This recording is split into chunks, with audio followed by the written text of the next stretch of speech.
नमस्कार दोस्तों। कहानियों की श्रृंखला में आज सुनेंगे मालती जोशी जी की कहानी सूली ऊपर सेज पिया की। लेकिन उससे पहले मेरा आपसे विनम्र अनुरोध है कि अगर मेरे द्वारा सुनाई हुई कहानियाँ आपको अच्छी लगती हैं तो मेरे चैनल को सब्सक्राइब ज़रूर करें, लाइक करें और अपने दोस्तों और परिचितों में शेयर भी करें। बेल आइकन दबाना बिल्कुल भी ना भूलें। आज सुनिए सूली ऊपर सेज पिया की। जब से सुजाता ने बताया था कि सुरेंद्र अपने पिता की बरसी पर आया हुआ है, तब से मन में आशा की नई कोपलें फूटने लगी थी। आशा ही क्यों, मुझे तो विश्वास था कि वह जरूर मिलने का यत्न करेगा। घर पर ना सही, कॉलेज में, लाइब्रेरी में या फिर किसी दोस्त के घर ही सही, पर मिलेगा जरूर। कम से कम फ़ोन तो कर ही लेगा। पर एक एक करके 5 दिन बीत गए और मेरी आशा निराशा में, हताशा में बदलती चली गई। मुझे पहले ही समझ लेना चाहिए था कि बात अब पहले की सी नहीं रह गई है। पिछले दिनों उसके पत्रों की संख्या निरंतर घटती गई है, उनमें अंतराल बढ़ता गया है और ऊष्मा तो एकदम समाप्त हो गई है। पिछले 8-10 महीनों से तो पत्राचार एकदम ठप सा था। मन ही मन में उस संबंध को तिलांजलि दे चुकी थी कि सुजाता ने मन में सोई चाहत को जगा दिया। मैं एक बारगी फिर प्रतीक्षा के भंवर जाल में खो गई। पूरे 5 दिन तक प्रतीक्षा करने के बाद मेरा धैर्य चूक गया। मुझे डर होने लगा कि मैं अगर यूं ही मान लिए बैठी रही तो वह बिना मिले ही लौट जाएगा, पता नहीं कितने सालों के लिए, और मैं फिर उसी मोहक भ्रम को सीने में लगाए राह तकती रह जाऊंगी। उम्र हाथों से रेत की तरह फिसलती रहेगी और एक दिन जिंदगी अनाम अंधेरों में गुम हो जाएगी। नहीं, इस चक्रव्यूह को तोड़ना ही होगा। जिस घर में मुझे शहनाई के मंगल स्वरों के साथ प्रवेश करने की आस थी, वहां इस तरह चोरी छिपे जाना जरा भी अच्छा नहीं लग रहा था, पर मजबूरी थी। यही एकमात्र अवसर था जो मेरे भाग्य को निर्णायक मोड़ दे सकता था और मैं इस अवसर को खोना नहीं चाहती थी। दूर से ही देख लिया कि सुरेंद्र की माँ लॉन चेयर पर बैठी कुछ बुन रही हैं। गेट खोलते मेरे हाथ कांप गए। आवाज़ सुनकर उन्होंने सिर उठाया। मैंने नमस्ते की, पर वहाँ परिचय की आँच नदारद थी। मेरा मन बर्फ होने लगा, पर जरा सा आगे बढ़ते ही जान गई कि सुरेंद्र की माँ नहीं, कोई और हैं। इस उम्र में आकर शायद सभी औरतें एक सी लगने लगती हैं। वे बराबर मुझे देखे जा रही थीं। उनका यह अजनबीपन ही मेरा संबल बन गया। पास पहुंचकर मैंने बड़े सहज भाव से पूछा, सुरेंद्र जी घर पर हैं क्या? सुबह से नज़र तो नहीं आया, पूछती हूँ। फिर उन्होंने पीछे मुड़कर आवाज़ दी, मनीष, सुरेंद्र का कुछ पता है? कहाँ गया है? मांडू गया है, पीछे की ओर से एक आवाज़ आई। वहाँ केवल कुर्सी की पीठ ही नजर आ रही थी। मांडू? क्यों? अपनी मेम को घुमाने ले गया है। आप क्या समझ रही हैं कि तीरथ करने गया है? मैं क्या समझूंगी, समझना तो उसे चाहिए। जब से आया है घूम ही रहा है। यह नहीं कि अपनी दुखियारी माँ के पास घड़ी खाड़ बैठ ही ले। घूम लेने दो मम्मी, अपनी बीवी को इस महान देश की झलक दिखला लेने दो, फिर पता नहीं यहाँ कब आना हो।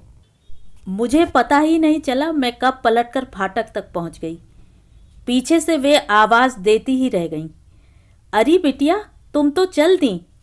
सुरेंद्र से कुछ कहना था क्या? अरे मनीष, जरा नाम पता तो पूछ ले बेटा।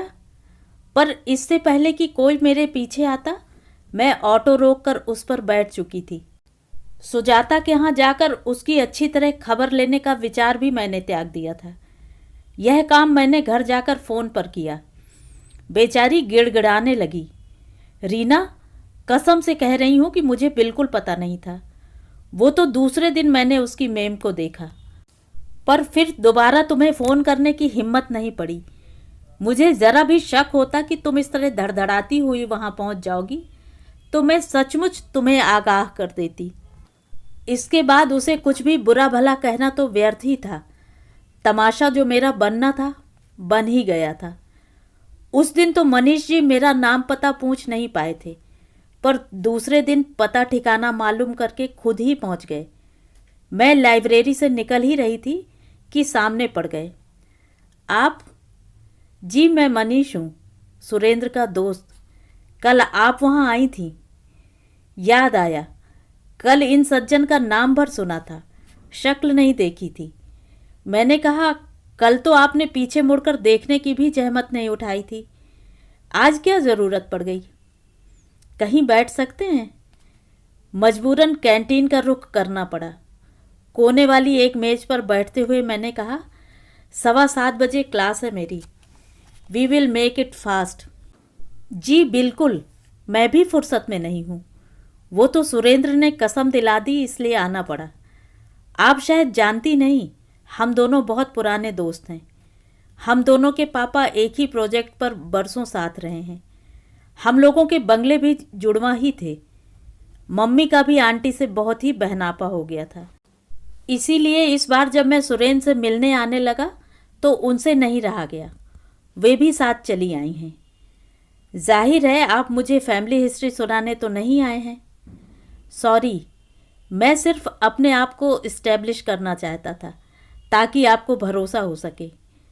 अगर आप दो टूक बात सुनना चाहती हैं तो इससे अच्छी बात और क्या हो सकती है। देखिए, सुरेंद्र ने कहा है कि हम लोगों, मेरा मतलब है आप लोगों के बीच अब सब कुछ समाप्त हो गया है। मजबूरी में ही सही उसे यह निर्णय लेना पड़ा है। उसे उम्मीद है कि आप उसे उदार अंतःकरण से क्षमा कर देंगी। यह तो हुआ उसका संदेश। अब जवाब में आप जो कुछ कहना चाहती हो कह दीजिए, ताकि मेरा संदेश वाहक का दायित्व पूरा हो जाए। कितने सपाट ढंग से वह इतनी बड़ी बात कह गया। क्या सुरेंद्र ने भी इतनी ही निर्लिप्तता से यह बात कही होगी? यह बात खुद भी तो मुझसे कह सकता था। उसने आपको क्यों कष्ट दिया? मैंने कहा, चाह कर भी मैं अपने स्वर का कंपन रोक नहीं पाई थी। मैं क्या कह सकता हूँ, शायद उसकी हिम्मत नहीं पड़ी होगी। अच्छा, तो मुझे इजाज़त है। वह उठा और एक फौजी सैल्यूट मारता हुआ बाहर निकल गया। चाय के पैसे ऑफर करने तक का शिष्टाचार उसे याद नहीं रहा। क्लास तो थी मेरी, पर उस मूड में पढ़ाती भी क्या, खाक। सिर दर्द का बहाना करके लड़कियों को छुट्टी दे दी और चुपचाप लाइब्रेरी में जाकर बैठ गई। इस समय मुझे एकांत चाहिए था और स्टाफ रूम में वह संभव नहीं था। सब कुछ समाप्त हो गया। बार बार यही वाक्य मेरे कानों में हथौड़े सा बज रहा था। दीदी का चेहरा बार बार आंखों के सामने घूम रहा था। सच, मुझे उन्हीं की आत्मा का शाप लगा है। मैंने अपराध ही ऐसा किया था कि सगी बहन भी मुझे क्षमा नहीं कर सकी। वह तो मरकर सारी व्यथा से मुक्ति पा गई, पर मुझे शायद पछतावे की आग में सारी उम्र जलना पड़ेगा। पता नहीं किस कुघड़ी में वे सुरेंद्र को लेकर घर आई थीं।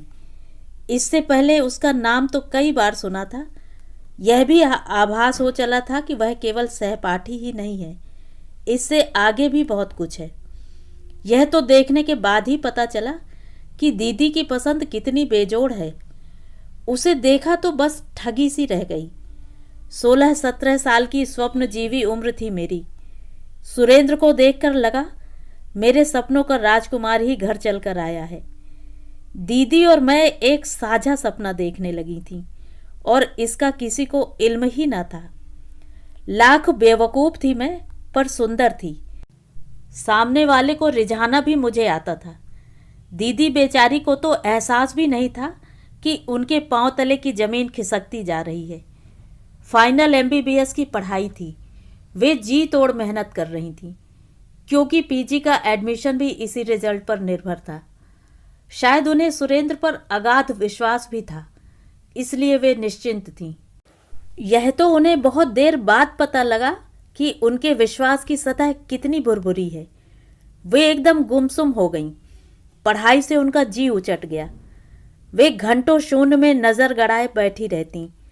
उनका हंसना बोलना, गजलें गुनगुनाना सब छूट गया। घर में किसी को खास आश्चर्य भी नहीं हुआ, क्योंकि परीक्षा के दिनों में दीदी पर जैसे जुनून सवार हो जाता था। फिर यह तो फाइनल था। धक्का तो सबको रिजल्ट के दिन लगना था, जब पता चला कि हमेशा मेरिट में आने वाली रेणु 2 विषयों में रह गई तो सब सन्न रह गए। पापा को तो किसी तरह विश्वास ही नहीं हुआ। बार बार रिवैल्यूएशन के लिए जिद करते रहे, पर दीदी ने साफ मना कर दिया, क्योंकि वे खुद जानती थी कि परीक्षा में क्या करके आई हैं। अभी सब लोग दीदी के रिजल्ट का मातम ही मना रहे थे कि एक धमाका और हो गया। अभी इंटर्नशिप पूरी भी नहीं हो पाई थी और श्रीमान सुरेंद्र नाथ जी पापा से मेरा रिश्ता मांगने आ पहुंचे। पापा तो स्तब्ध रह गए, फिर भी अपना मूड कायम रखते हुए बोले, बरखुरदार, कहीं तुम नामों की गफलत तो नहीं कर रहे? हम लोग तो सोच रहे थे कि तुम और Renu. Yes sir, we are good friends, myself and Renu, but just friends and nothing else. It is Reena I wish to marry. ठीक है, पापा ने संयत स्वर में जवाब दिया। पहले बड़ी से निपट लें, फिर रीना के लिए भी सोचेंगे। पापा के इस जवाब का अर्थ हाँ या ना कुछ भी हो सकता था। मैं और सुरेंद्र दोनों ही पसोपेश में पड़ गए। मुझे लग रहा था कि थोड़ी जल्दबाजी हो गई है, और सुरेंद्र का कहना था कि लोगों का भ्रम जितनी जल्दी टूट जाए अच्छा है। पर केवल भ्रम ही नहीं टूटा, सुरेंद्र के इस प्रस्ताव से किसी का दिल भी टूट गया। इससे पहले मैंने जब जब दीदी की बात उठाई थी, सुरेंद्र ने हमेशा यही कहा था कि उन दोनों के बीच ऐसा कुछ भी नहीं था। न कभी कोई कस्में खाई गईं, न वादे किए गए, न किसी ने अपने प्यार का इजहार किया, न वफा का इकरार किया। बार बार यह वाक्य सुनकर मैं भी अपराध बोध से मुक्त हो गई थी। मैं किसी भी तरह अपने को नैतिक दृष्टि से उत्तरदायी नहीं समझती थी, लेकिन अपराधी तो मैं थी। दीदी का सालों का संजोया सपना मैंने उनकी आंखों से चुरा लिया था। इस अपराध का दंड दीदी ने मुझे नहीं, अपने आप को दिया। एक रात जो सोई तो फिर उठी ही नहीं। डॉक्टर थी ना, जीवन समाप्त करने के दर्जनों तरीके मालूम थे उन्हें। घर में तो हाहाकार मच गया। पास पड़ोस में 100 तरह की चर्चाएं होने लगीं। सौभाग्य से एसपी परिचित निकल आए। मामला जैसे तैसे दब ही गया। सबने यही समझा कि फेल होने का सदमा रेणु बर्दाश्त नहीं कर सकी। इसमें अविश्वास करने जैसा कुछ था भी नहीं। पर घर पर तो सबको सब कुछ मालूम था। मैं तो किसी से आंखें नहीं मिला पा रही थी। मेरा रोना भी सबको नाटक ही लग रहा था। माँ ने तो साफ ऐलान कर दिया कि ऐसे हत्यारे को मैं घर की सीढ़ी नहीं चढ़ने दूंगी। लड़की ब्याहना तो बहुत बड़ी बात है। पापा ने सुरेंद्र के पिता के पास भी खबर भेज दी कि अगर उनका लड़का घर के आसपास भी नजर आया तो वे पुलिस में पकड़वा देंगे। पापा ने किसी चिट्ठी का भी हवाला दिया जो दीदी के सिरहाने मिली थी और जो उन्होंने पुलिस को नहीं दी थी। उस चिट्ठी से परेशानी हम लोगों को भी हो सकती थी, क्योंकि उसमें मेरा नाम था। इसीलिए पापा उसको दबा गए थे। सुरेंद्र के पिता को डराने के लिए पापा का वह संदेश काफ़ी था। अपनी बदनामी से कौन नहीं डरता। फिर उन लोगों का तो शहर में काफ़ी नाम था, प्रतिष्ठा थी। आनन फानन में उसका दाखिला शिकागो के किसी विश्वविद्यालय में हो गया। उन लोगों के लिए यह कोई मुश्किल काम नहीं था। उनके पास पैसा भी था, पहुंच भी थी। पर मेरा तो भविष्य ही अधर में लटक गया। यूं सुरेंद्र जाने से पहले मुझसे मिला था। उसके एक दोस्त के घर यह मुलाकात हुई थी। बाद में उसी पते पर पत्र भी आते रहे। जाते हुए सुरेंद्र ने मुझे दिलासा दिया था कि वह डिग्री लेकर तुरंत ही लौट आएगा। तब तक यहाँ मामला ठंडा पड़ चुका होगा। माँ पापा का रुख भी कुछ नरम हो जाएगा। अगर नहीं भी हुआ तो वह तुरंत मुझे लेकर वापस लौट जाएगा। उस देश में पहुँचने भर की देर है, नौकरी तो मिल ही जाती है। फिर डॉक्टर तो कहीं भी पेट भर लेता है। उसके इस आश्वासन के सहारे मैंने 1-2 नहीं, पूरे 7 साल काट दिए। जिंदगी इस बीच अपने ढर्रे से चलती रही। मैंने बीएससी किया, एमएससी किया, फिर एक स्थानीय कॉलेज में नौकरी करते हुए पीएचडी करने लगी। घर में भी स्थितियां बदलती रहीं। भैया की शादी हो गई, 2 बच्चे भी हो गए। मेरी शादी की आस मन में लिए पापा भी चले गए, पर मेरी प्रतीक्षा समाप्त नहीं हुई। इस बीच सुरेंद्र के पत्रों की संख्या घटती रही। उनके बीच का अंतराल बढ़ता चला गया। उनके भीतर की ऊष्मा तो जैसे समाप्त हो गई, पर मैं फिर भी आस का दिया जलाए बैठी रही। और आज श्रीमान जी संदेश भेज रहे हैं कि सब कुछ समाप्त हो गया। सच बहुत कड़वा होता है, परंतु अगर उसे पचाने की सामर्थ्य हो तो उससे अच्छी कोई चीज नहीं है। मैंने भी जब एक बार हिम्मत करके उस सत्य को स्वीकार कर लिया तो लगा मन से एक बोझ उतर गया है। एक झूठ मूठ का नैतिक बंधन था जो छूट गया है। मैं मुक्त हो गई हूँ। मुक्ति का यह एहसास बड़ा ही सुखद था। शाम को घर लौटी तो मेरे हाथ में समोसों का पैकेट और आइसक्रीम का बड़ा सा फैमिली पैक था, पर बुआ को देखते ही दोनों हाथों से झूल जाने वाले राक्षस नदारद थे। बात क्या है माँ, घर में इतना सन्नाटा क्यों है? सब लोग उपाध्याय जी के यहाँ गए हैं। आज समीर का टीका है। अरे वाह, हमें तो पता ही नहीं था। और ऐसे महत्वपूर्ण अवसर पर तुम नहीं गई? आंटी क्या सोचेंगी? अब ये लोग गए तो हैं। और सच बताऊं लली, आजकल कहीं शादी ब्याह में जाने का मन नहीं होता। क्यों? अरे हर कहीं बस तुम्हारी चर्चा चल पड़ती है। मेरा तो दिमाग खराब हो जाता है। यही तो मुसीबत है माँ, तुम लोग बस चर्चा ही चलाती हो, कहीं बात नहीं चलाती। माँ आंखें फाड़े मुझे देखती रही। मैं मजाक नहीं कर रही माँ, मैं सच कह रही हूँ। अगर कोई बंदा भूले भटके राजी हो जाता है तो मैं तैयार हूँ। माँ अब भी अपलक मुझ पर आंखें गड़ाई थी। तुम लोग खुद तो कुछ सोचते नहीं, मैंने बुरा सा मुंह बनाकर कहा। तभी मुझे बेशर्मी पर उतर आना पड़ा है। माँ ने एकदम मुझे अंक में भर लिया। वे बार बार मेरा माथा चूमती रहीं। मेरी इस अप्रत्याशित घोषणा से उन्हें कितनी राहत मिली थी, यह साफ जाहिर था। वैसे यह घोषणा स्वयं मेरे लिए भी अप्रत्याशित थी। अपने इस निर्णय पर मैं खुद भी चकित थी और अपनी हिम्मत को दाद दे रही थी। 4-5 दिन बाद भैया मेरे कमरे में आए। बेबी, मैं यह क्या सुन रहा हूँ? आपने ठीक ही सुना है, मैंने छूटते ही उत्तर दे दिया। बेकार की नाटकबाजी करने का कोई मतलब नहीं था। सालों बाद भैया मेरे कमरे में आए थे, तो उनका मकसद क्या होगा मैं समझ ही गई थी। भैया ने शायद बड़े ही घुमावदार वार्तालाप की अपेक्षा की होगी। मुझसे इतना सीधा सपाट उत्तर पाकर वे चकित तो हुए, पर उन्हें तसल्ली भी हुई। प्रसन्न मुद्रा में बोले, चलो अच्छा हुआ, देर से ही सही, तुमने एक सही निर्णय तो लिया। अच्छा, एक प्रस्ताव आया है, विचार करोगी? मतलब मेरे निर्णय लेने भर की देर थी, प्रस्ताव जैसे मेरी प्रतीक्षा में ही थे। मैं सुबह डिटेल्स दे जाऊंगा। वैसे मुझे तो ठीक ही लग रहा है। तो बस फिर ठीक ही होगा भैया, मुझे और क्या विचार करना है। वैसे भी उम्र के इस मोड़ पर आकर अब ज़्यादा मीन मेख निकालने की गुंजाइश कहाँ रह जाती है। ऐसी कौन सी उम्र हो गई है तुम्हारी? उनके स्वर में स्नेह का पुट था। आप मुझे जिंदगी भर बेबी कहते रहेंगे तो क्या मैं बेबी ही रह जाऊंगी? फिर भी जिंदगी भर का सवाल है, विचार तो करना ही चाहिए। मैं अभी डिटेल्स भिजवाता हूँ। और सचमुच मिंकू बाबा थोड़ी देर बाद लिफाफा दे गया। यह मेरे जीवन में आया पहला प्रस्ताव था। धड़कते दिल से लिफाफा खोला। विवरण से पहले फोटो पर नजर गई और मैं धक्क से रह गई। यह तो वही सज्जन थे, मनीष, सुरेंद्र के अभिन्न मित्र। उतनी रात को मैं भागी भागी भैया के कमरे में गई। बाद में बहुत शर्म भी आई, पर उस समय तो कुछ होश ही नहीं था। भैया, मैंने हाँफते हुए कहा, आपने कहा था कि यह प्रस्ताव आया है, तो किसके थ्रू आया है? लड़के की माँ खुद आई थी, भाभी ने बताया। वे लोग यहाँ अपने किसी रिश्तेदार के यहाँ आए हुए हैं, वहीं उन्होंने तुम्हें देखा था।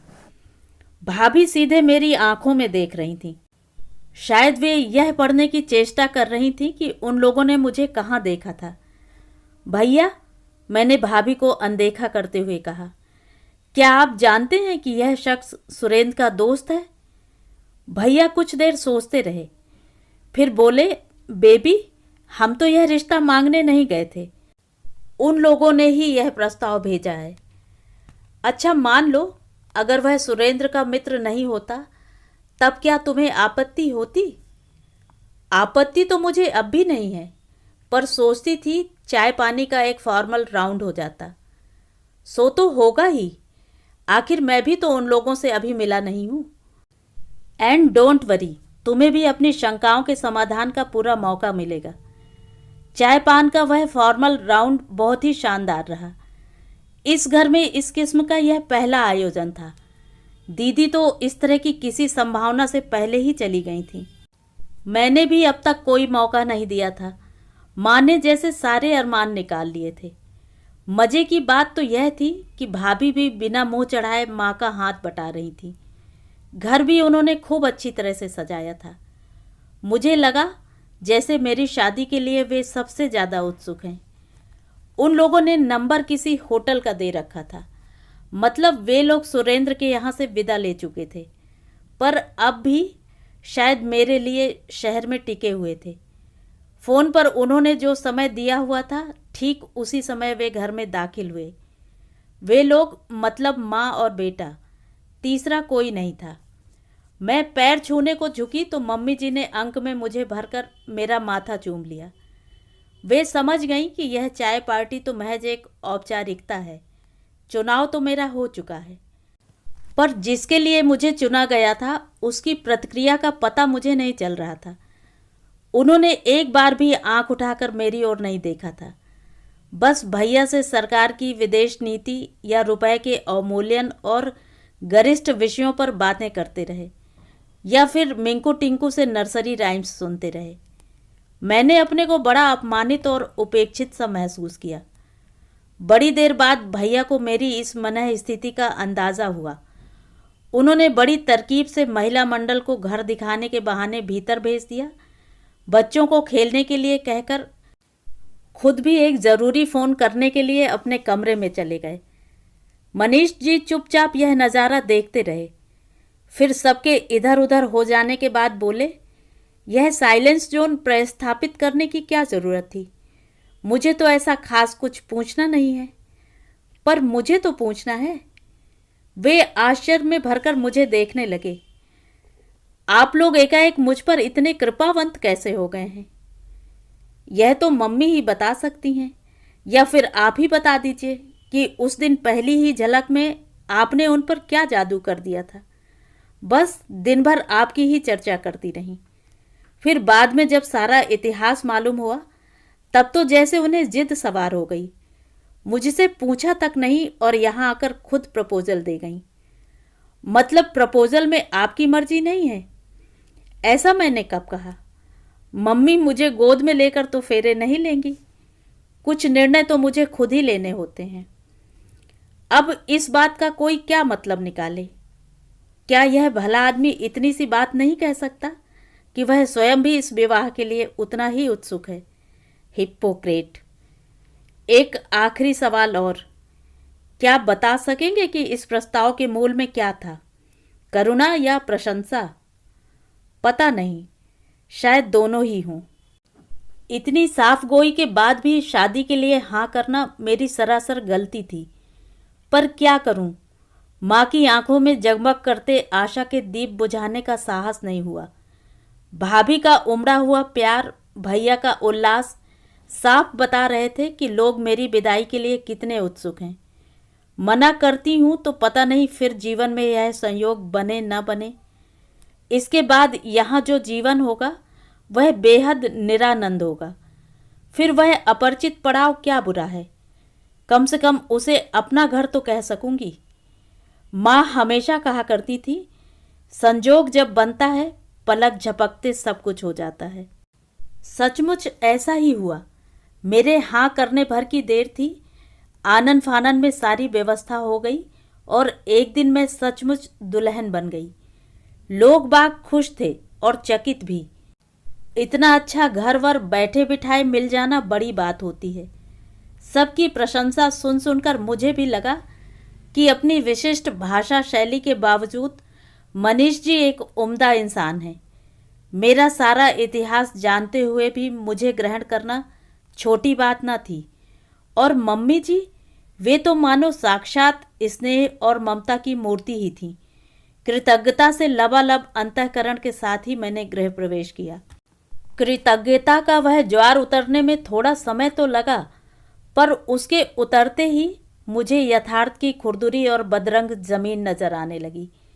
मम्मी जी बदस्तूर करुणा निधान बनी हुई थी, पर उनकी उस भंगिमा में मुझे खुशामद की बू आने लगी थी, जैसे वे अपने प्यार दुलार के बल पर ही मुझे रोक लेना चाहती हूँ। अपना शरणागत वत्सल रूप कायम रखने के लिए वे कभी कभी बेमतलब सुरेंद्र का किस्सा छेड़ देती थी। मैं कई बार उन्हें समझा चुकी थी कि मेरे लिए वह प्रसंग समाप्त हो गया है। सुरेंद्र मेरी जिंदगी से ही नहीं, मन से भी उतर गया है, पर उनकी समझ में कुछ आता ही नहीं था। इधर माँ का प्यार मुझ पर भारी पड़ रहा था, उधर बेटा था कि रुख ही नहीं मिलाता था। दाम्पत्य का अर्थ केवल शरीर रह गया था। सीधी बात करना तो जैसे उन्हें आता ही नहीं था। माना कि वक्रोक्ति का उनका अपना स्टाइल था। फिर हर बात का एक समय होता है। धीर गंभीर व्यक्ति भी अंतरंग क्षणों में तरल और भावुक हो जाता है। हंसोड़ व्यक्ति भी जीवन के नाजुक पलों को हंसी में नहीं उड़ाता। पर मनीष जी के पास तो बस एक ही मुद्रा थी। कई बार मुझे लगता जैसे वे अपने शब्दों को ढाल की तरह इस्तेमाल कर रहे हैं। वे मुझसे एक निश्चित दूरी बनाए रखना चाहते हैं।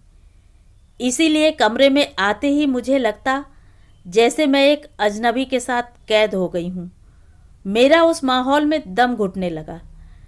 आखिरकार अपरिचय के उस विंध्याचल को पार करने का मैंने संकल्प कर लिया। एक रात सारी कश्मकश को समाप्त करते हुए मैंने पूछ ही लिया, एक बात बताएंगे, यह शादी क्या आपकी मर्जी से हुई है? यह सवाल तुम पहले भी पूछ चुकी हो, दोबारा पूछने की भी ज़रूरत तो पड़ सकती है। तुम्हें कोई शिकायत है? कहते हुए उन्होंने इस तरह घूर कर देखा कि घृणा, लज्जा और ग्लानि से मैं भीतर तक सिहर उठी। बड़ी देर तक आंख उठाने का साहस नहीं हुआ। उसी तरह नज़रें झुकाए मैंने कहा, यह मेरे प्रश्न का उत्तर नहीं है। देखो, मैं कोई छोटा बच्चा नहीं हूँ कि कोई मुझे ज़बरदस्ती सेहरा बांधकर मंडप में ले जाएगा। यह उत्तर मैं पहले भी सुन चुकी हूँ। तो अब क्या सुनना चाहती हो? मैं एक सच्चा और ईमानदार उत्तर सुनना चाहती हूँ। सुन सकोगी? मैं सिर्फ उन्हें देखती रही। तो सुनो, मैं तुमसे ही नहीं, किसी से भी शादी नहीं करना चाहता था। मैं उस घिनौने व्यक्ति के वंशवेल को आगे बढ़ाना नहीं चाहता था जिससे मुझे नफरत है। मैं अपने पिता की बात कर रहा हूँ। मेरी आंखों के सामने ड्राइंग रूम में लगी बड़ी सी तस्वीर घूम गई, जिस पर हमेशा एक चंदन का हार पड़ा रहता है। माँ जी रोज़ वहाँ अगरबत्ती जलाती हैं। इस घर में आने के बाद मैंने सबसे पहले उसी तस्वीर को प्रणाम किया था।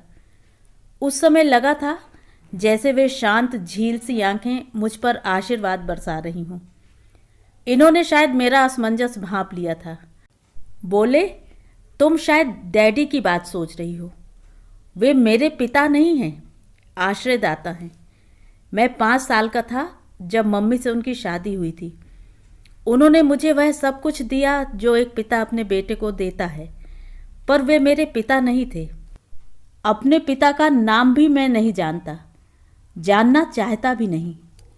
जो आदमी मेरी माँ को ऐसी अवस्था में छोड़कर भाग गया था, उसके नाम से मैं अपनी जबान गंदी नहीं करना चाहता। डैडी ना होते तो पता नहीं हम माँ बेटे आज कहाँ होते, साथ भी होते या नहीं, कौन जाने।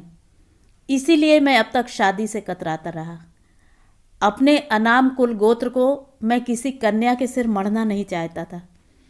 मैंने मुंह खोलकर यह सब कभी नहीं कहा, पर मम्मी जैसे सब जान गई थी।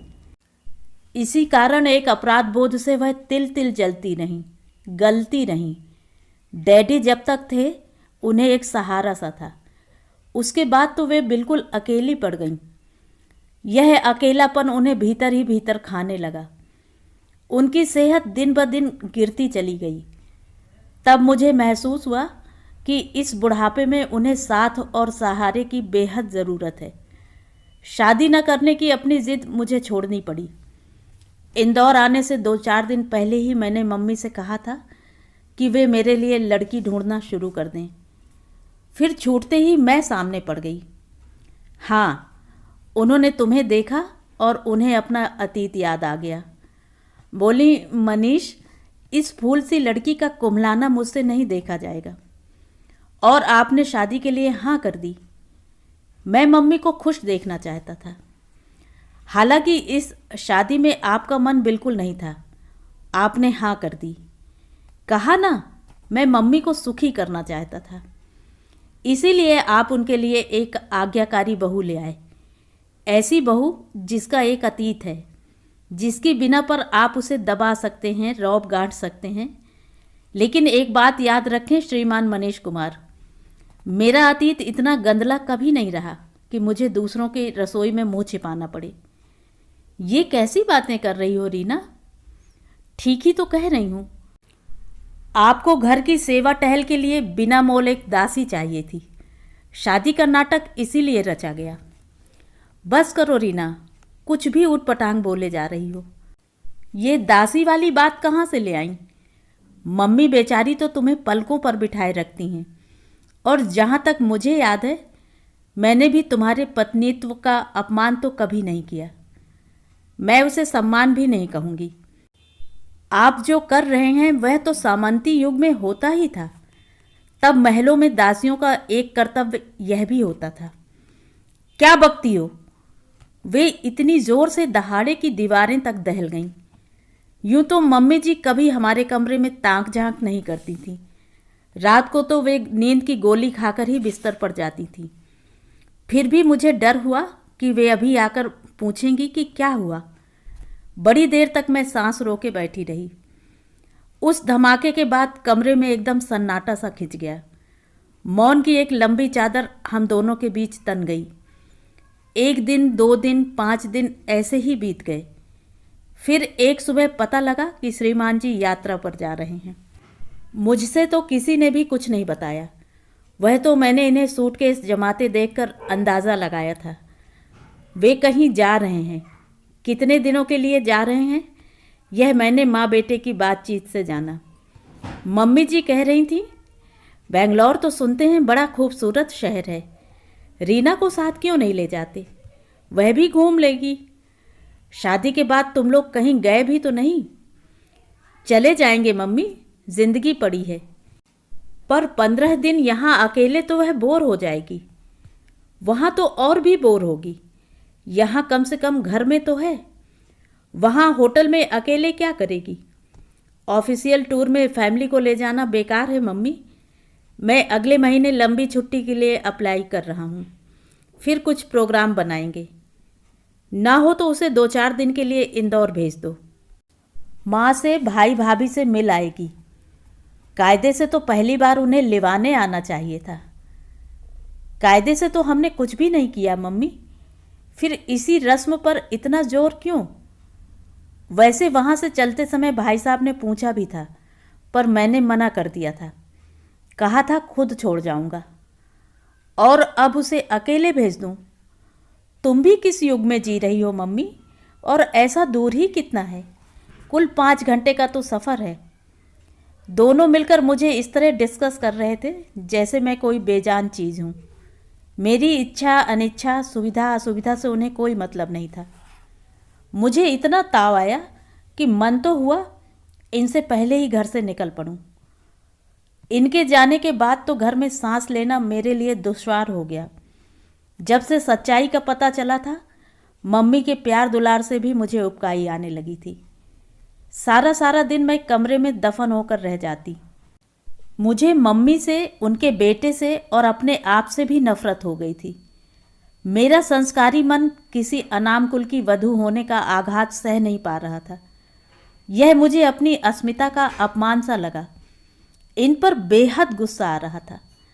अगर इतने दिनों तक यह बात छिपाई गई कि बुढ़ापे में माँ की प्रतिष्ठा पर आँच ना आने पाए, तो मेरे सामने सत्यवादी हरिश्चंद्र बनने की क्या ज़रूरत थी? ईमानदारी बरतनी ही थी तो फेरे पड़ने का इंतजार क्यों किया गया। रोष तो मुझे अपने घर वालों पर भी कम नहीं था। उनकी तो मति ही मारी गई थी।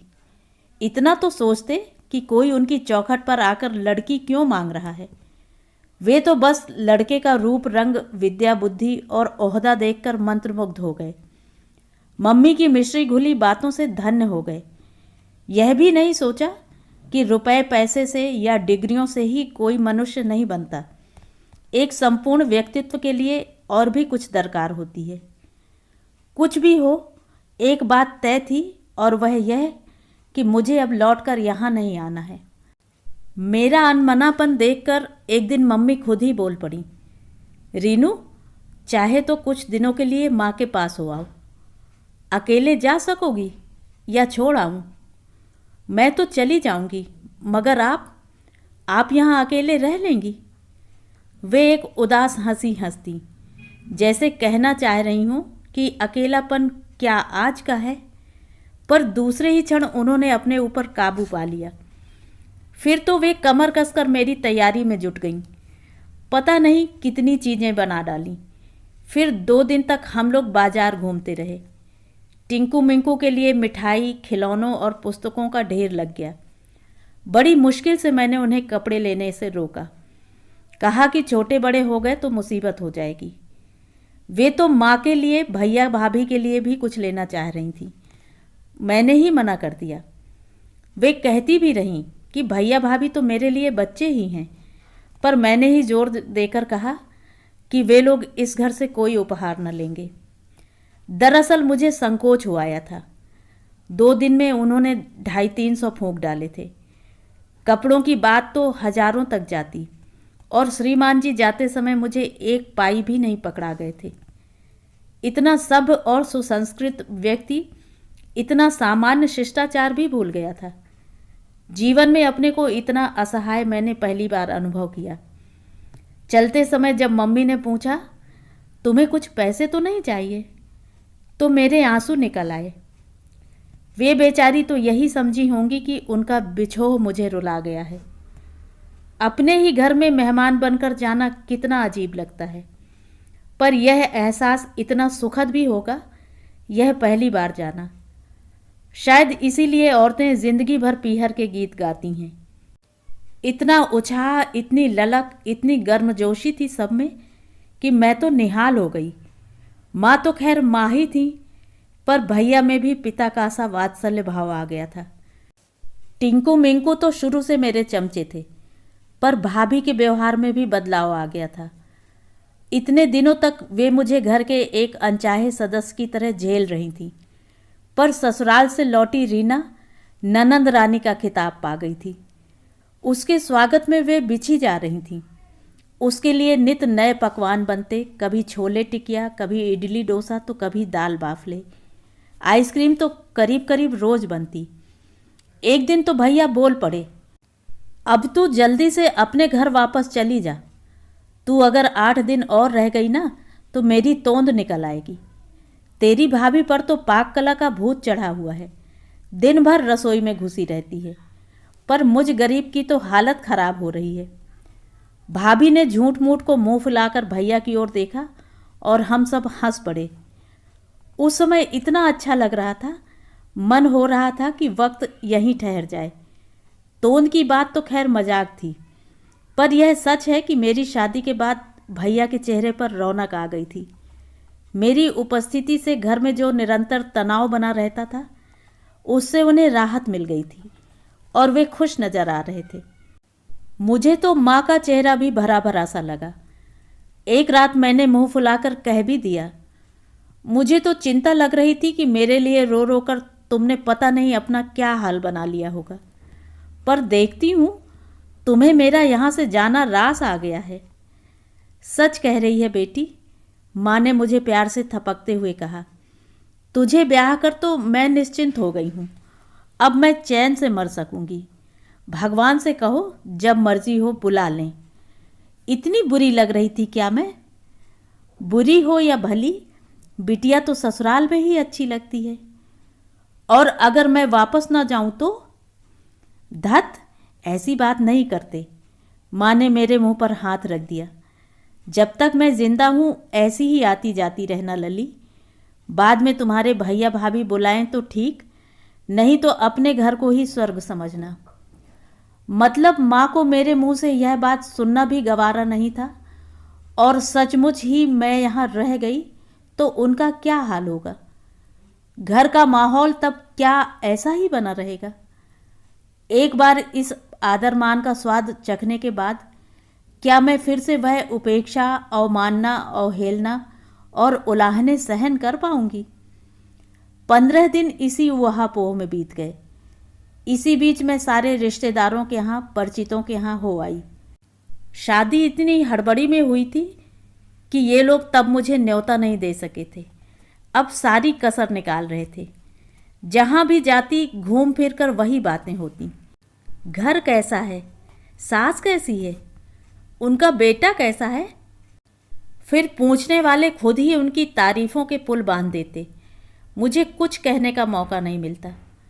मेरी एक मोहफट सहेली ने साफ कह दिया, उससे पूछने की ज़रूरत क्या है, उसका दमकता हुआ चेहरा ही बता रहा है कि कितनी खुश है। मैं तो हैरान ही रह गई। क्या सचमुच मेरा चेहरा दमक रहा है? मैं तो अपने को बहुत दुखी, अपमानित, एक घृणित षड्यंत्र की शिकार और ना जाने क्या क्या सोच रही थी। फिर मेरा चेहरा अलग कहानी क्यों कह रहा है? सच तो यह है कि विवाह से जीवन को जो स्थिरता, जो स्थायित्व मिलता है, वह भी अपने आप में टॉनिक है। पिछले दिनों मेरा चेहरा जो एक छुहारे सा निकल आया था, अब सचमुच सेब की मानिंद चमक रहा था। मेरी उस सहेली ने तो मुंह पर ही कह दिया, रीनू, अगर इसी स्पीड से तू चर्बी इकट्ठा करती गई तो साल भर बाद पहचानी भी नहीं जाएगी। But no doubt you are looking cute these days. उस दिन माँ ने उसे खूब कोसा था और शाम को मेरी नज़र भी उतारी थी। 15 दिन बाद मम्मी का फ़ोन आया कि मनीष लौट आए हैं। बेहद गुस्सा आया। हजरत खुद फ़ोन नहीं कर सकते थे। शायद जताना चाहते हों कि उन्हें मेरी ज़रूरत नहीं है, मुझे गरज हो तो पहुंच जाऊं। उनकी इस बेरुखी से मुझे जैसे आग लग गई। थोड़ी देर के लिए उनके जन्म की कहानी मेरे लिए गौड़ हो गई। वह अपराध उनका था भी नहीं, पर यह अहंकार तो उनकी ही खास अदा थी। मन हुआ कि अपनी नौकरी फिर से ज्वाइन करके यहीं रह जाऊं। घर में ना सही, हॉस्टल में तो जगह मिलेगी। अपने सुनहरे संसार को इतनी जल्दी बेनकाब करने का साहस होता तो सचमुच मैं लौट कर नहीं आती, वहीं रह जाती। पर मैं इतनी बहादुर नहीं थी। माँ ने मुझे कमज़ोर बना दिया था। विदाई के समय अंक में भरकर वे फूट फूट कर रोई थीं, पर वह एक क्षणिक आवेग था। मैं जानती हूँ कि अगर मैं उनके पास रह जाती तो उनका यह रोना कभी थमता ही नहीं। मम्मी का फ़ोन जैसे सबके लिए एक फरमान हो गया। फौरन विदाई की तैयारियां होने लगी। वह एक बृहत आयोजन था। जितना सामान मैं लाई थी उससे दुगना मेरे साथ दिया गया। मम्मी के लिए शॉल, साड़ी, मेरे लिए 5 साड़ियाँ, इनके लिए गरम सूट का कपड़ा, रामू काका के लिए धोती, गमछा और कमली के लिए चुनरी। इसके अलावा भाभी ने एक स्वेटर खुद इनके लिए बुनकर दिया था। मिठाई तो इतनी थी कि पास पड़ोस के 10 घरों में भेजने पर भी बची रही। भैया खुद छोड़ने आए थे। बोले, मम्मी जी, लिवाने नहीं आ सका, उसी अपराध का प्रायश्चित कर रहा हूँ। मम्मी तो गदगद हो गईं। भैया की खूब खातिर की गई। मैं जाते समय भैया भाभी के लिए कुछ लेकर नहीं गई थी। इस बार उन्होंने अपने हाथों से दिया। भैया की एक न चलने दी। सारा वातावरण देखकर भैया खुश हो गए। जाते समय बोले, शादी से पहले घर बार देखना चाह रहा था, पर माँ ने मौका ही नहीं दिया। मन पर तब से एक बोझ सा था, पर अब सब कुछ देखकर जी खुश हो गया। Really you are lucky baby. रात इन्होंने मुझसे कहा, तुम तो लगता है सारा बाजार ही उठाकर ले आई हो वहाँ से। यहाँ से जाते समय कुछ ले गई थी या खाली हाथ ही चली गई थी? मम्मी ने जितना दिलवा दिया था ले गई थी, अपना बैंक तो खाली था। सॉरी, दरअसल तुम्हारा जाना इतना डेफिनेट नहीं था ना। मेरा यहाँ रहना तो तय था, क्या उसके लिए कुछ ज़रूरत नहीं होती? सच बताऊं, मम्मी के भरोसे मैं इतना निश्चिंत हो जाता हूँ कि कुछ याद ही नहीं रहता, और वे मेरे भरोसे निश्चिंत हो गई हैं। आते ही उन्होंने सारे अधिकार मुझे सौंप दिए हैं। वे अधिकार इतने खर्चीले होंगे, यह अगर पता होता तो पहले ही दिन मना कर देती। जितना भी साथ लाई थी सब खर्च हो गया। मम्मी बेचारी तो यही समझती होंगी कि मुझे चेक मिल गया होगा। बस करो, वे एकदम गुर्राए। मम्मी को बीच में मत घसीटो। वे तो बेचारी जब ज़रूरत होती है मांग लेती हैं। तुम्हारी तरह उनके मन में गांठें नहीं हैं। खैर, अब बताओ कि इस घर में तुमने कितना रुपया फूंका? अभी चेक फाड़ देता हूँ। नाहक किसी के एहसान क्यों लूँ? मुझे भी कोई उज्र नहीं था।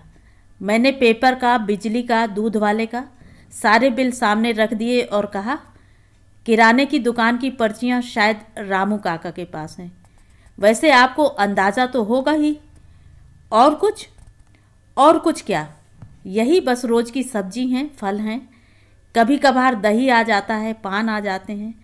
हाँ, रामू काका और कमली की तनख्वाह मम्मी ही देती हैं। मैंने वह डिपार्टमेंट नहीं लिया, संकोच होता है। वे ताव खाकर उठे और अलमारी से अपनी चेकबुक निकाल लाए। 10,000 का चेक काट रहा हूँ। मेरे ख्याल से अगले पिछले 2 महीने तो कवर हो ही जाएंगे। अब 2 महीने तक मेरे कान मत खाना। उनकी आवाज़ में जो दर्प था वह बिच्छू की तरह डंक मार गया, पर मैंने अपनी तिलमिलाहट जाहिर नहीं होने दी। चुपचाप उठकर अपनी भी चेकबुक उठा लाई। 2,000 का चेक फाड़कर उनके सामने रख दिया। यह मेरे अगले और पिछले 2 महीनों का, क्या कहते हैं उसे, लॉजिंग एंड बोर्डिंग वगैरह। उनका चेहरा फक हो गया। यह क्या पागलपन है? घुटी घुटी सी आवाज़ में बोले। पागलपन कैसा? यह तो सीधा साधा हिसाब है। आपने अपनी माँ का मान रखने के लिए शादी की थी। मैं भी अपनी माँ का मन रखने के लिए इसे निभा ले जाऊंगी। पर इसका मतलब यह नहीं कि मैं आप पर आश्रित हो गई हूँ। आश्रित होने का सवाल कहाँ उठता है। रीना, तुम बीवी हो मेरी। गले में ढोल को आप बीवी कह सकते हैं, मेरी डिक्शनरी में इसका अर्थ दूसरा है। बेचारे अपना सा मुँह लेकर रह गए। हजरत को आज पता चला होगा कि शब्दों की मार कितना गहरा घाव करती है। पूरे 25 दिन बाद हम लोग मिल रहे थे। रात कमरे में प्रवेश करते ही समझ गई थी कि साहब सुलह के मूड में हैं, पर सब मिट्टी हो गया। हम लोग अपनी अपनी आग में सुलगते ही रह गए और रात प्यासी लौट गई। पता नहीं कब जाकर आंख लगी थी। सुबह उठी तो कमरा सूर्य के प्रकाश से भर गया था। बाहर आई तो देखा मम्मी नहा चुकी हैं और किचन में कमली का हाथ बटा रही हैं। मुझे देखकर बोली, नाश्ते की कोई खास प्लानिंग तो नहीं थी ना? मैंने आलू पराठे का सामान लगा दिया है। आज सुबह बहुत देर हो गई ना? मैंने झेंपते हुए कहा। आपने आवाज़ दे ली होती। कोई बात नहीं बेटे, उन्होंने स्नेहिल स्वर में कहा। अब संभाल लो, मैं जरा ठाकुर जी को नहला दूं। वे पूजा घर में चली गईं तो मैंने रसोई में पांव दिया। देखा, आटा सानते हुए कमली मंद मंद मुस्कुरा रही है। शायद मेरी झेंप का आनंद उठा रही थी। तुम्हें एक बार आवाज़ दे देती, मैंने उलाहना दिया। हम का पागल है कि जाने कितने दिनों बाद तो पीहर से आई हो। रात भर पलक नहीं झपकी होगी। हमें का पतो नहीं है और हम आवाज़ लगाती तुम्हें। पागल हैं का हम? मैं कानों तक लाल हो आई। उसकी मुस्कुराहट का भेद अब मेरी समझ में आया। गुस्सा तो इतना आया कि मुंह नोच लूं, पर उसका क्या दोष था? यह तो उसका अनुभव बोल रहा था। फिर इतने खुलेपन की छूट तो उसे मैंने ही दे रखी थी। 3-4 दिनों तक ये जिद्दी बच्चे की तरह मुंह फुलाए घूमते रहे, पर मैंने कोई नोटिस नहीं लिया। रूठने का अधिकार तो मुझे भी था, पर अगर कोई मनाने वाला ना हो तो रूठने में क्या तुक है। मैं मज़े से अपनी दिनचर्या में लगी रही, बल्कि एक ज़बरदस्ती का चुलबुलापन मैंने ओढ़ लिया था। दिन भर कमली के साथ, मम्मी के साथ हंसी मजाक होता रहा। ये देख देख कर कुढ़ते रहे। फिर एक दिन नहाकर आई तो क्या देखती हूँ कि ड्रेसिंग टेबल पर एक साड़ी का पैकेट पड़ा हुआ है। मतलब यह है कि दोस्ती का हाथ बढ़ाया जा रहा है, जैसे मैं कोई अनपढ़ गंवार औरत हूँ जिसे एक साड़ी या जेवर देकर वश में कर लेंगे। ऐसी दर्जनों साड़ियाँ खरीदने की सामर्थ्य है मुझ में। 2 दिनों तक वह पैकेट वहीं धूल खाता पड़ा रहा। तीसरे दिन इनसे न रहा गया। बोले, क्या इतनी बिजी हो कि साड़ी एक बार खोलकर भी नहीं देख सकी? मुझे मालूम थोड़े ही था कि यह मेरे लिए है। मैंने मासूमियत से कहा, तुम्हारे ड्रेसिंग टेबल पर और किसकी साड़ी होगी? मैं कोई भिखारिन हूँ जो रास्ते में पड़ी चीज़ें उठा लूँगी? यह रास्ता है? वह चीखे और पैर पटकते हुए बाहर चले गए। जाते हुए उन्होंने साड़ी उठाकर कोने में फेंक दी। एक लिफाफा पट से गिरा। इनके जाते ही मैंने चुपके से उठाकर देखा, बर्थडे कार्ड था। मैंने कैलेंडर देखा। ओ माँ, परसों मेरा जन्मदिन था। मुझे तो खैर इन दिनों कुछ याद रहने का सवाल ही नहीं था, पर मेरे घर वालों को क्या हुआ? वे कैसे भूल गए? क्या मुझे ब्याह कर इतने मुक्त हो गए हैं कि मेरा अस्तित्व ही उनके लिए नगण्य हो गया? इतनी बड़ी दुनिया में केवल एक व्यक्ति को मेरा जन्मदिन याद रहा। मुझे कृतज्ञ होना चाहिए था। दूसरे दिन चुपचाप बाजार जाकर मैं एक थैंक यू कार्ड ले आई और उनकी मेज पर रख दिया। रात को जब फाइलें लेकर बैठे तब उनकी नज़र पड़ी। बड़ी देर तक उसे उलट पुलट करते रहे। उस समय उनके चेहरे पर ऐसा असहाय भाव था कि मुझे दया हो आई। पर दाम्पत्य दया के सहारे तो नहीं चलता ना। 5-6 दिन की बात है। मैं मम्मी के बालों में तेल डाल रही थी कि अचानक श्रीमान जी धमधम करते आ पहुँचे। बिखरे बाल, लाल आंखें, मुंह में ब्रश और नाइट सूट पहने हुए। इस तरह बेतरतीब तो उन्हें कभी देखा नहीं था। नफासत पसंद व्यक्ति हैं। मम्मी भी घबरा गईं। क्या हुआ रे? अभी तो कुछ नहीं हुआ मम्मी, पर अगर हो भी गया तो तुम्हें पता तब लगेगा जब कमरे में मेरी लाश सड़ने लगेगी। छी, सुबह सुबह कैसी बातें कर रहा है? यह सुबह है? माय डियर मम्मी, 11 बज रहे हैं। किसी को मेरे सोने जागने से मतलब नहीं है, तो क्या घड़ी भी अपना काम बंद कर देगी? मम्मी ने एक बार मेरी ओर देखा और बोली, मैंने तो रीना से पूछा भी था, तो बोली कि रात काफ़ी देर तक जागते रहे हैं। जागकर मैं ताश तो नहीं खेल रहा था, कोर्ट में पेशी है आज, केस स्टडी कर रहा था। 1:30 बजे तक जागकर पूरे 10 पेज की ब्रीफिंग लिखी है मैंने। पर अब वह किस काम की? अब तो अपनी पेशी जीएस के सामने ही होगी। खैर, उससे भी किसी को क्या फ़र्क पड़ता है? लोगों को तो पकी पकाई मिलनी चाहिए बस। मम्मी ने तेल की कटोरी मेरे हाथ से लेते हुए फुसफुसा कर कहा, जाओ उसके चाय नाश्ते का प्रबंध करो, नहीं तो सचमुच देर हो जाएगी। सचमुच ही कोई ज़रूरी काम होगा, नहीं तो वह इतना गर्म कभी नहीं होता। फिर बेटे से बोली, अब यह औरतों की तरह भुनभुनाना बंद करो और जाने की तैयारी करो, अभी सब हुआ जाता है। चाय लेकर कमरे में गई तब श्रीमान शेव बना रहे थे।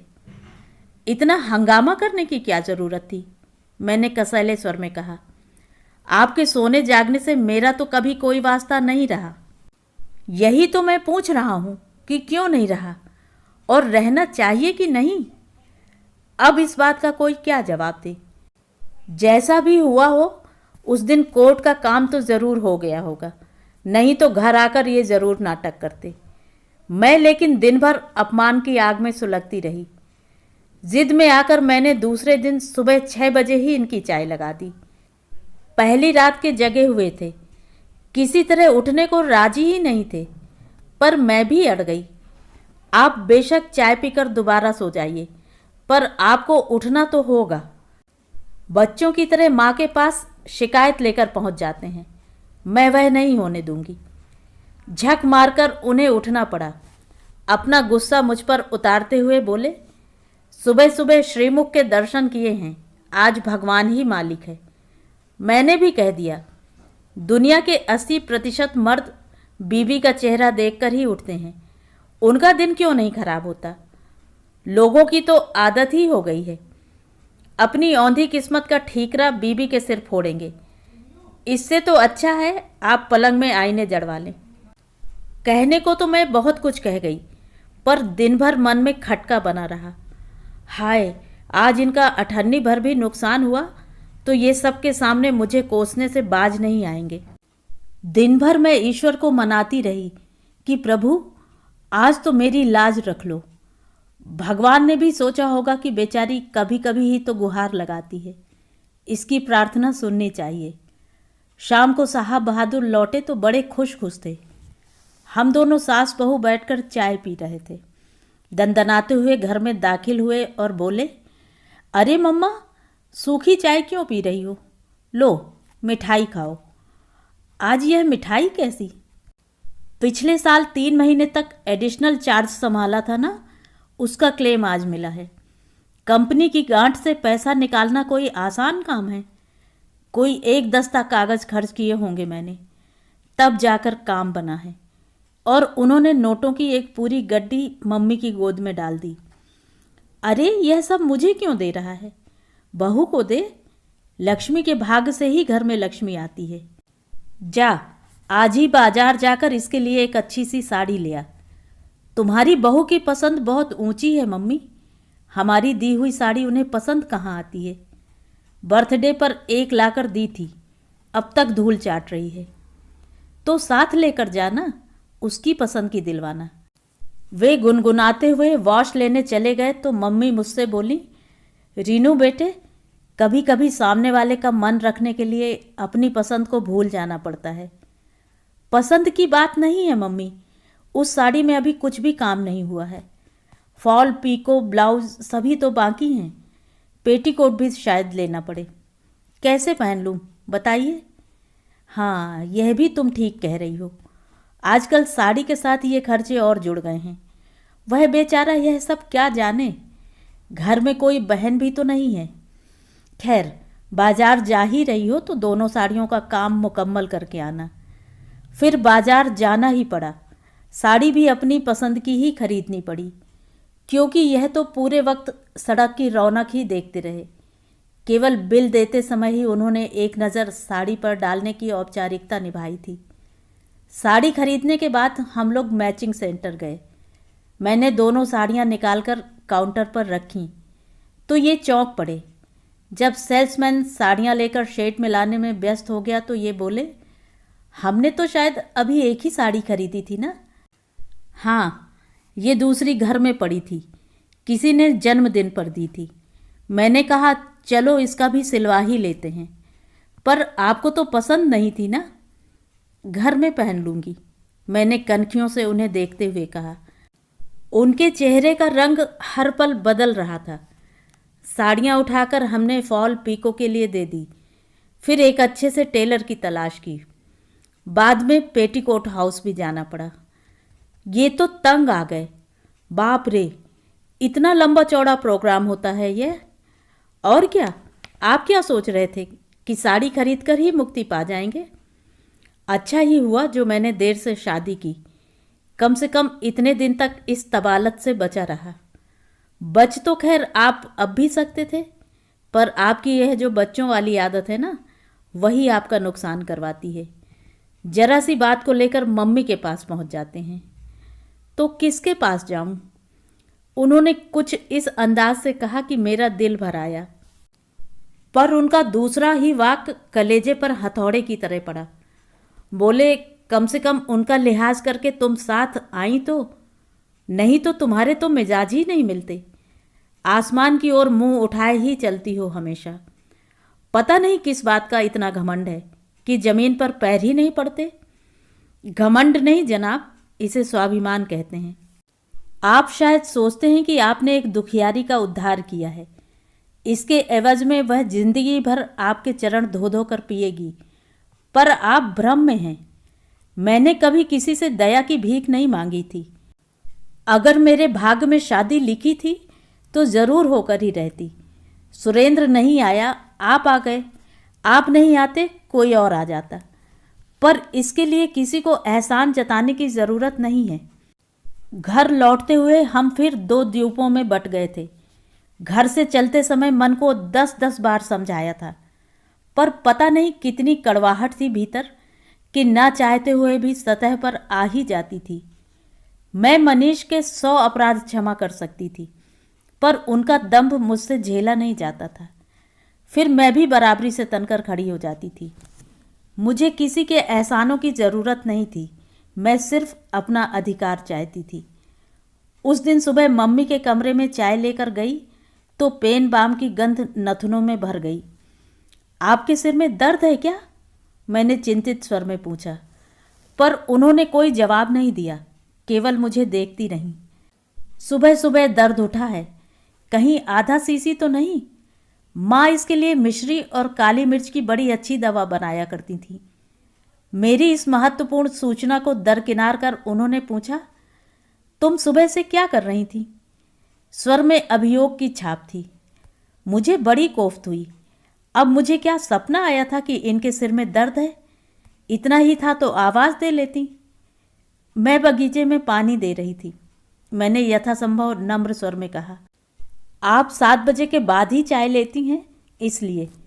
वैसे मैं यहाँ बाहर लॉन में ही तो थी, आपने आवाज़ दे ली होती। दर्द मेरे नहीं, मनीष के सिर में हो रहा है। अभी अभी तो यहाँ से उठकर गया है, जाकर देखो, शायद उसे भी चाय की ज़रूरत हो। ओह, तो यह बात थी। गुस्सा शायद इसी बात पर था, लेकिन मुझे क्या पता था कि श्रीमान जी आज इतनी जल्दी उठ जाएंगे। रोज़ तो 7:30 से पहले बिस्तर नहीं छोड़ते। रोश में उबलते हुए ही मैंने चाय बनाई। बाम की गंध मेरे कमरे में भी तैर रही थी और श्रीमान जी बिस्तर पर लेटकर अखबार पढ़ रहे थे।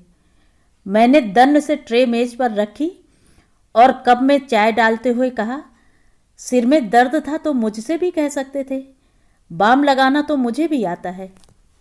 मेरी क्या शामत आई थी जो तुमसे कहता? बाद में पता नहीं कितने दिनों तक सुनना पड़ता कि मुझे तो यहाँ सबकी सेवा टहल के लिए लाया गया है। इस बात का कोई तीखा सा जवाब मैं सोच रही थी कि ये आश्चर्यजनक मृदु स्वर में बोले, वैसे विश्वास करो, मैंने मम्मी से भी नहीं कहा था। मुझे मालूम है यह तुम्हें अच्छा नहीं लगता। वो तो मैं उन्हें पेपर देने गया तो उन्होंने ताड़ लिया। मैं अविश्वास से भरकर उन्हें देखती रही। क्या सचमुच इस व्यक्ति को इस बात की परवाह है कि मुझे क्या अच्छा नहीं लगता? मेरी इस चुप्पी का उन्होंने कुछ और ही अर्थ लगाया। बोले, देखा जाए तो मम्मी का भी उसमें कोई कसूर नहीं है। पिछले 33 सालों से मुझे देख रही हैं, इसलिए मेरे चेहरे की एक एक रेखा से परिचित हैं। कैसा भी दर्द हो, फौरन पकड़ लेती हैं। दिन भर यही बात मेरे जहन में चक्कर काटती रही। क्या सचमुच मम्मी इनका चेहरा पढ़ लेती हैं, दर्द पकड़ लेती हैं? तब तो हम लोगों के बारे में भी सब कुछ जान गई होंगी। पर मुझे कभी एहसास नहीं हुआ। उनका मुझ पर स्नेह वैसा ही बना हुआ है, बल्कि मैं ही कुछ खिंची खिंची सी रहने लगी हूँ। अब तो उनकी पारदर्शी दृष्टि से और भी बचकर रहना होगा। इस बचने की कोशिश में मैं कभी कभी अपने भावों को कुछ ज़्यादा ही उजागर कर गई। तब मम्मी हैरत से भरकर मुझे देखती रह गईं, बोली कुछ नहीं। पर एक दिन उनसे नहीं रहा गया। उस दिन घर में कोई नहीं था। नौकर चाकर भी और उनका बेटा भी, सब के सब अपने काम से गए हुए थे। मौके का लाभ उठाकर उन्होंने पूछ ही लिया, रीनू, अब तो वह जमाना नहीं रहा जब माँ बाप बच्चों पर अपनी मर्जी लादते थे। अब तो जो भी तय होता है बच्चों से पूछकर ही होता है। तुम्हारी बात मैं नहीं जानती, पर कम से कम मैंने तो ऐसा ही किया है। फिर भी पूछती हूँ, तुम्हें कोई शिकायत तो नहीं है? कैसी शिकायत? इस बात का वे जवाब नहीं दे सकीं। शायद वे बहुत कुछ कहना चाहती थी, पर मेरी बेरुखी दीवार बनकर सामने आ जाती थी। हार कर संक्षेप में बोली, तुम्हें लगता होगा मनीष बहुत मुंहफट है, पर वह बहुत ही भावुक लड़का है। लेकिन अपनी भावुकता को वह अपनी समझता है, इसीलिए नाटक करता रहता है। पर आप यह सब मुझसे क्यों कह रही हैं? मैंने तो कभी कोई शिकायत नहीं की। कभी कभी मुझे लगता है कि तुम यहाँ खुश नहीं हो। मुझे खुशी का इजहार करना नहीं आता। आना चाहिए, आदमी को अपने सुख दुख का, राग द्वेष का ठीक से इजहार करना चाहिए। इससे सामने वाले को सुविधा होती है। तो यह बात अपने बेटे से कहिए ना। मैंने कहना चाहा पर चुप कर गई। अब माँ के सामने क्या कहूँ कि मैं अब तक उनके लड़के की था नहीं पा सकी हूँ। वह घड़ी में तोला, घड़ी में माशा नजर आते हैं। कभी लगता है मुझसे बेजार हैं, कभी लगता है मेरे सामीप्य के लिए अकुला रहे हैं।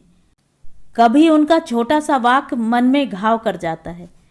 कभी किसी जरा सी बात पर मैं पुलक से भर उठती हूँ।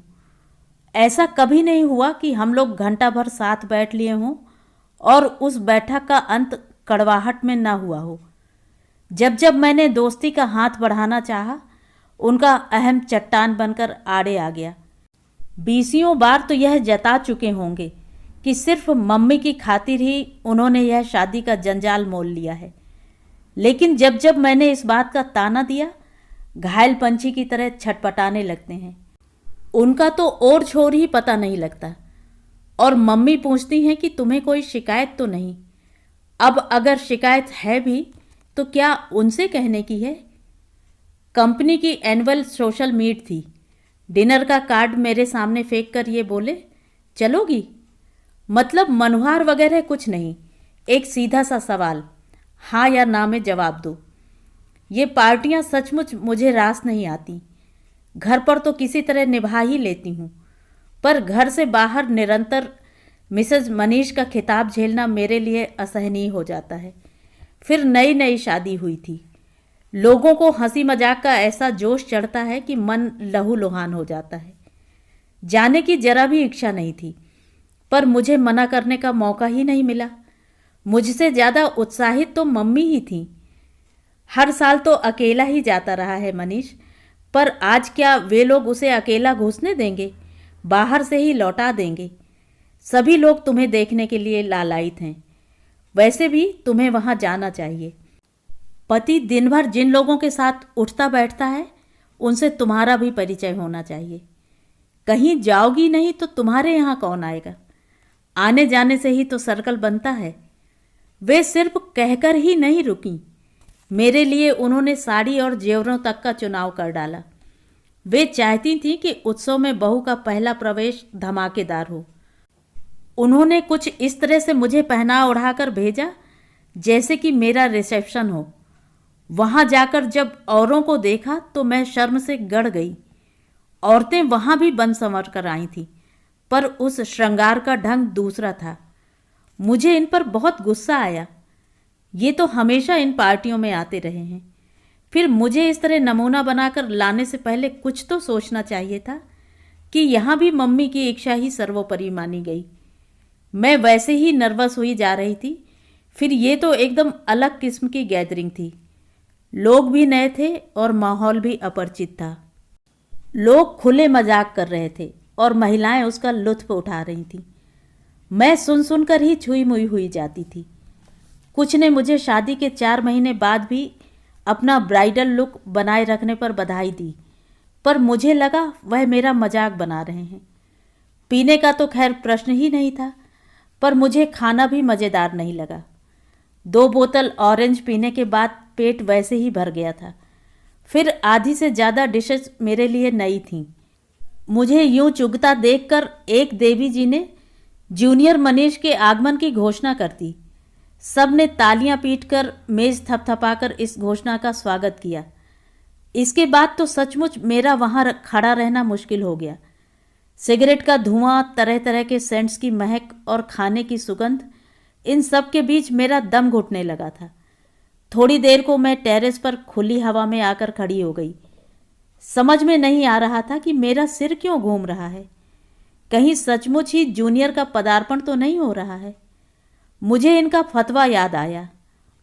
मैं उस घिनौने वंश को आगे बढ़ाना नहीं चाहता और सचमुच मुझे उबकाई आने लगी। घर लौटते हुए मैंने इनसे कहा, कहीं पान की दुकान दिखे तो रोक लीजिएगा जी, पता नहीं कैसा हो रहा है। थोड़ी देर बाद इन्होंने सड़क के किनारे गाड़ी रोकी। दुकान सामने उस पार थी। पहले तो हम दोनों साथ ही चलने को हुए, फिर देखा कि दुकान पर इतनी रात को भी काफ़ी भीड़ है और भीड़ में जो चेहरे थे वे उतने अच्छे नहीं लग रहे थे। रहने देते हैं, मैंने कहा। तुम गाड़ी के पास रुको, मैं अभी लेकर आता हूँ। उनके जाने के बाद मैं पसोपेश में वहीं खड़ी रही। गाड़ी के पास जाने की भी हिम्मत नहीं हुई। अखबारों में पढ़े हुए, सिनेमा में देखे हुए कई किस्से याद आने लगे। इसीलिए तो मम्मी कभी सेकंड शो भी नहीं जाने देती। ठीक ही करती हैं। आज तो मैं पूरे 12 तोले का सेट पहने हुए हूँ। पता नहीं कौन कब कहाँ से निकल आएगा और झपट लेगा। क्रींच क्रींच। तेज रोशनी और ब्रेक्स की कर्कश आवाज़ ने मेरी तंद्रा भंग की। सहम कर देखा, मैं रास्ते के बीचों बीच खड़ी थी। मेरे आगे और पीछे 2-3 कारें और स्कूटर्स रुक गए थे। उतनी रात को भी वहाँ एक छोटी मोटी भीड़ जुटाई। शर्म और हंगामे के डर से मैंने दोनों हाथों से अपना चेहरा ढांप लिया। लोग अभी तय नहीं कर पाए थे कि दोषी कौन है। वे उसे दंड देने के लिए अपनी आस्तीनें ऊपर कर ही रहे थे कि भीड़ को चीरते हुए ये प्रकट हुए। इन्हें देखकर इतनी खुशी पहले कभी नहीं हुई। मैं शायद इनसे लिपट ही जाती, पर उससे पहले ही वे मुझे खींचकर उस घेरे से बाहर ले आए। यंत्र चालित सी मैं उनके पीछे चल रही थी। वे रुके, मैं रुक गई। उन्होंने बैठने के लिए कहा तो मैं बैठ गई। मुझे होश तब आया जब ये ड्राइवर को निर्देश दे रहे थे। तब पता चला कि हम लोग ऑटो में बैठे हैं। गाड़ी कहाँ है, मैंने पूछा। उन्होंने कोई जवाब नहीं दिया। पूरा रास्ता अनबोले ही कटा। घर के सामने जब ऑटो रुका तब उतरते समय मुझे भान हुआ कि जो हाथ पकड़कर वे मुझे खींच लाए थे वह अब भी उनकी गिरफ्त में है। उसे धीरे से छुड़ाकर मैं घर की ओर भागी। मम्मी खिड़की से देख ही रही थीं। उन्होंने फौरन दरवाज़ा खोल दिया। ऑटो देखकर तो मैं घबरा ही गई थी। सोचा इतनी रात को कौन आया होगा। पर तुम लोग ऑटो में क्यों हो? गाड़ी क्या हुई? मैंने कोई जवाब नहीं दिया। धम्म से जाकर सोफे में धंस गई। तभी ये भीतर आए। आते ही बरस पड़े। मम्मी, अच्छी गंवार लड़की बांध दी है तुमने मेरे पल्ले। ढंग से रास्ता क्रॉस करना तक नहीं आता। भगवान का शुक्र मनाओ कि 1 पीस लौट आई है, नहीं तो अभी हम सब के सब अस्पताल की सीढ़ियों पर बैठे होते। क्या हुआ था बेटे? मम्मी ने मेरा कंधा थपथपाकर पूछा तो उनकी हथेलियों में मुंह छिपाकर मैं फपक पड़ी। जो कुछ घट सकता था उसका एहसास मुझ पर अब हावी हो रहा था। थोड़ी देर तक वे मुझे थपकती रहीं, फिर स्नेहिल स्वर में बोली, तुम थोड़ी देर लेट लो, मैं अभी कॉफ़ी बनाकर लाती हूँ। वे कॉफ़ी बनाकर लाईं और प्लेट में डालकर बच्चों की तरह मुझे पिलाई भी। ये तो एक घूंट में ही अपना कप खाली कर गए। तभी बाहर हॉर्न बजा। अब कौन आया? वही टैक्सी वाला है। मैंने उसे रोक लिया था। गाड़ी वहीं बीच सड़क पर छोड़ आया हूँ। उसे लाना तो पड़ेगा, पर गाड़ी क्यों छोड़ दी थी? सच बताऊं मम्मी, मैं इतना नर्वस हो गया था कि गाड़ी चलाने का हौसला ही न रहा था। अब तुम्हारे हाथ की कॉफ़ी पी ली है ना, अब कॉन्फिडेंस आ गया है। फिर भी मैं तुम्हें अकेले नहीं जाने दूंगी, मैं साथ चलूंगी। आप लोग बाहर से लॉक कर लें, मैं सोने जा रही हूँ, मैंने थकी सी आवाज़ में कहा और कमरे में चली आई। पता नहीं रात कब नींद खुली। देखा श्रीमान जी कुर्सी पर बैठे हुए सीलिंग फैन को निहार रहे हैं। शरीर पर वही पार्टी वाली ड्रेस थी, मतलब अभी कपड़े भी नहीं बदले गए थे। घड़ी देखी 3 बज रहे थे। आप लोग क्या अभी लौटे हैं? अरसा हो गया, इन्होंने थकी सी आवाज़ में कहा। तो फिर यहाँ क्यों बैठे हैं? ऐसे ही, नींद नहीं आ रही थी। सोचा वहाँ करवटें बदलता रहूँगा तो तुम्हारी भी नींद खराब होगी। मैं तो घोड़े बेचकर सो गई थी। कहीं खाने में तो कुछ नहीं था ना? उन्होंने जवाब नहीं दिया, सिर्फ मुझे देखते रहे। फिर डूबती सी आवाज़ में बोले, रीनू, एक बात पूछूं? सच सच बताओगी? रीनू? आज पहली बार उन्होंने मुझे इस तरह पुकारा था। सच सच बताना रीनू, यह आत्महत्या की कोशिश तो नहीं थी ना? आत्महत्या? क्या बात करते हैं? मैं भला ऐसा पागलपन क्यों करूँगी? तुम यहाँ खुश तो हो ना? इतनी दुखी भी नहीं हूँ कि मरने का प्रोग्राम बना लूँ। कमरे में कुछ देर तक शांति रही। फिर ये घन गंभीर स्वर में बोले, मैं जानता हूँ रीनू, मेरा व्यवहार कभी कभी बहुत अटपटा, बहुत असहिष्णु हो जाता है, बल्कि मैं तो उसे अमानुषेय ही कहूँगा। एक हीन बोध हमेशा मुझे घेरे रहता है। कारण तो तुम जानती ही हो। तुमसे शादी करने के बाद उसमें एक अपराध बोध भी जुड़ गया है। इन दोनों भावनाओं से मैं कभी उबर नहीं पाता। मम्मी के उस अपराध का न्याय तो मैं कर नहीं पाता, इसलिए शादी का दोष ही उनके सिर मढ़ता रहता हूँ। इससे भी शांति नहीं मिलती तो अपने को कोसता हूँ। फिर सारी कड़वाहट तुम पर उड़ेल देता हूँ। तुम पर अधिकार है ना मेरा, उसका बस यही तो उपयोग करता हूँ। मेरे अहम ने मुझे कभी स्वीकार नहीं करने दिया कि मैं तुम्हें चाहने लगा हूँ, पर उस क्षण तुम्हें खो देने की कल्पना मात्र से मैं सिहर उठा था। उस समय अपनी अंतरात्मा से प्रभु को पुकारा था कि मेरी रीनू मुझे सही सलामत लौटा दो। मैं अपने सब अपराधों की क्षमा मांग लूँगा। मेरे ईश्वर ने तो मेरी लाज रख ली, क्या तुम भी मेरी बात रख लोगी?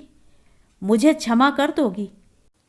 मैंने कहना तो चाहा था कि ये इतनी सी बात कहने में इतने दिन लगा दिए। खुद भी जलते रहे और मुझे भी जलाते रहे। जीवन के कितने स्वर्णिम क्षण राख कर दिए। पर कहती कैसे? मेरा भी अहंकार आड़े आ गया था। मैंने उनके बालों में अपना मुंह छिपाते हुए केवल इतना कहा, यह माफ़ीनामा कल तक के लिए मुलतवी नहीं हो सकता? इस समय रात के 3:30 बज रहे हैं। तो ये थी कहानी। कहानी आपको कैसी लगी? कमेंट करके ज़रूर बताएं।